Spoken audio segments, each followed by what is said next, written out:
Assalamualaikum warahmatullahi wabarakatuh. Halo anak-anak semua, perkenalkan nama Ibu Anissa Isneni Oktaviani, biasa juga dipanggil Ibu Anissa atau Ibu Nisa. Nah, Ibu yang akan mengajari mata pelajaran IPA pada semester ini. Nah, pada hari ini Ibu akan menjelaskan materi mengenai ciri-ciri makhluk hidup dan makhluk tak hidup. Nah, jadi tujuan pembelajaran kita pada hari ini itu melalui model ceramah menggunakan video yang telah Ibu sampaikan kepada kalian dengan metode daring atau online tentang ciri-ciri makhluk hidup dengan menggunakan pendekatan saintifik. Anak-anak Ibu semua mampu membedakan makhluk tak hidup dengan makhluk hidup. Nah, selanjutnya itu ada ciri-ciri benda di sekitar. Nah, pernah nggak anak-anak Ibu memperhatikan lingkungan sekitar, di mana ada air, ada batu, ada tanah, ada hewan, ada manusia, dan ada tumbuhan. Nah, jadi benda-benda di sekitar kita itu digolongkan menjadi dua, yaitu benda hidup yang biasa disebut dengan makhluk hidup dan benda tak hidup atau bisa disebut dengan benda mati. Nah, benda hidup tadi ada hewan, ada manusia, dan ada tumbuhan. Nah, pada benda mati itu ada air, ada batu, ada tanah, ada meja, ada kursi, dan lain sebagainya. Mari kita lihat perbedaannya ya. Di sini perbedaannya itu benda tidak hidup. Di sini contohnya ada kursi. Jadi kursi itu tidak bernafas, tidak memerlukan makanan dan minum, tidak bergerak, tidak berkembang biak, dan tidak tumbuh atau bertambah besar. Nah, pada benda hidup atau biasa disebut dengan makhluk hidup itu bisa bernafas, bisa memerlukan makanan dan minum. Ia pasti bergerak, pasti berkembang biak, dan pasti tumbuh atau bertambah besar. Nah, benda tak hidup tadi contohnya satu lagi ada mobil. Jadi mobil itu dimana ia tidak bernafas, ia tidak memerlukan makanan dan minum, tetapi ia bergerak. Nah, mengapa ia bergerak? Karena ia bergerak menggunakan mesin. Nah, dia tidak berkembang biak dan tidak tumbuh atau bertambah besar. Pada benda hidup atau makhluk hidup, ia pasti bernafas, pasti memerlukan makanan dan minum, pasti bergerak, pasti berkembang biak, dan pasti tumbuh atau bertambah besar. Nah, contohnya di sini pada manusia. Nah, selanjutnya tadi benda tidak hidup, ciri-cirinya yaitu tidak bernafas, tidak memerlukan makanan dan minum, tidak bergerak, tidak berkembang biak, tidak tumbuh atau bertambah besar, dan tidak peka terhadap rangsangan. Contohnya tanah, air, kursi, dan batu. Nah, ciri-ciri makhluk hidup, jadi makhluk hidup tadi ada 3. Nah, yang pertama itu ada manusia, ada hewan, ada tumbuhan. Nah, ciri-cirinya apa aja? Yang pertama yaitu dia bernafas, yang kedua dia memerlukan makanan dan minum, yang ketiga dia bergerak, yang keempat berkembang biak, yang 5 tumbuh atau bertambah besar, yang keenam peka terhadap rangsangan, yang ketujuh memiliki bahan genetik. Nah, ciri-ciri makhluk hidup tadi kan bernafas nih. Jadi bernafas itu apa? Bernafas itu makhluk hidup menghirup dan menghembuskan nafas. Jadi ketika bernafas, kita sebagai makhluk hidup menghirup udara yang mengandung oksigen atau biasa disebut dengan O2. Dan saat menghembuskan nafas, kita mengeluarkan udara yang mengandung karbon dioksida atau CO2. Nah, alat pernafasan makhluk hidup juga berbeda-beda, yaitu pada manusia paru-paru, lalu pada cacing dia menggunakan kulit, pada ikan dia menggunakan insang, dan pada tumbuhan ia menggunakan stomata. Lanjut, yang kedua ia memerlukan makanan dan minum. Untuk beraktivitas, setiap makhluk hidup memerlukan energi.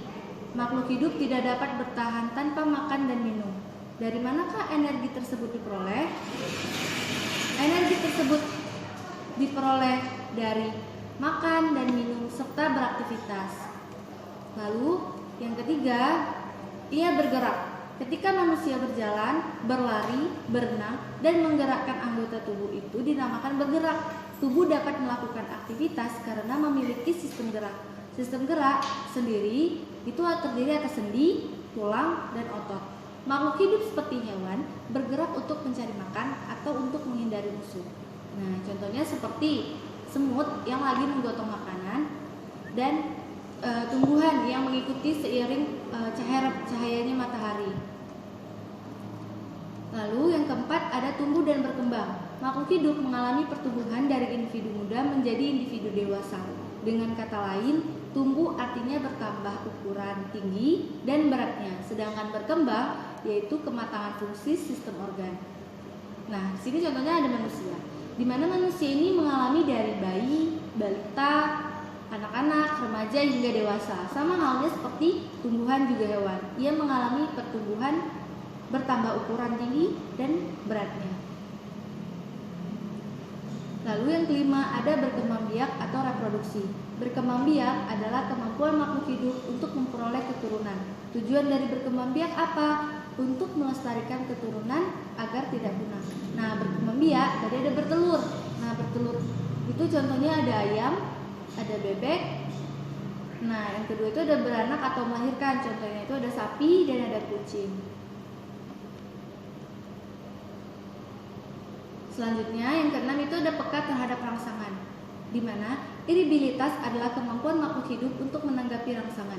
Hewan dan manusia dilengkapi dengan alat indera untuk menanggapi rangsangan seperti hidung untuk mencium bau, mata untuk melihat, telinga untuk mendengar. Bagaimana reaksi Ananda jika tiba-tiba ada sorotan lampu yang sangat terang masuk ke mata? Nah, itu tandanya peka terhadap rangsangan. Seketika tangan kita menutup mata kita, tandanya itu iribilitas adalah kemampuan makhluk hidup untuk menanggapi rangsangan. Contoh lain seperti tangan anak-anak semua terkena panci panas, pasti seketika tangan kita tuh refleks menarik tangan dari panci panas tersebut. Itu tandanya iribilitas. Nah, kalau pada hewan, contohnya pada kaki seribu yang akan menggulung ketika badannya disentuh.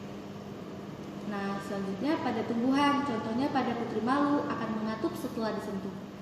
Anda semua pasti pernah menyentuh putri malu. Nah, putri malu itu akan menutup, itu tandanya adalah iribilitas.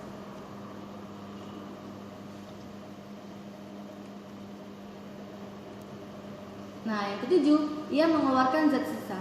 Kalau manusia, dari hasil penyerapan makanan terbentuklah zat sisa yang merupakan zat yang tidak diserap oleh tubuh. Zat sisa manusia dapat berubah keringat, urin, dan tinja. Kalau hewan, zat sisa pada hewan dapat berupa keringat, urin, dan tinja. Jika pada tumbuhan, zat sisa pada tumbuhan dapat berupa uap air yang dikeluarkan melalui pori-pori daun. Bisa dilihat pada contoh gambar yang sudah Ibu paparkan. Yang kedelapan, menyesuaikan diri pada lingkungan. Nah, pada manusia saat musim dingin menggunakan jaket agar tubuh menjadi hangat, dan ketika cuaca panas menggunakan baju yang berbahan tipis. Nah, itu termasuk kepada menyesuaikan diri terhadap lingkungan. Lalu yang kedua ada hewan, contohnya bebek yang memiliki kaki berselaput, tujuannya untuk memudahkan saat ia berenang, dan memiliki paruh panjang dan pipih untuk memudahkan mencari makanan di air. Lalu ada tumbuhan, contohnya bunga teratai yang memiliki daun lebar, bertujuan untuk apa? Untuk mempercepat proses penguapan.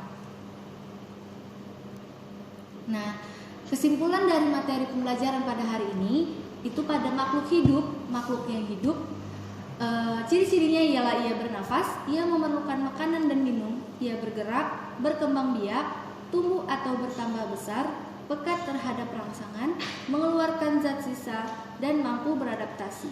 Jika makhluk tak hidup atau benda tidak hidup, ciri-cirinya apa? Ciri-cirinya yang pertama, dia tidak bernafas, dia tidak memerlukan makanan dan minum, dia tidak bergerak, dia tidak berkembang biak, dia tidak tumbuh atau bertambah besar, tidak peka terhadap rangsangan. Nah, sekian dari materi yang telah Ibu sampaikan pada hari ini. Mohon maaf bila ada kesalahan.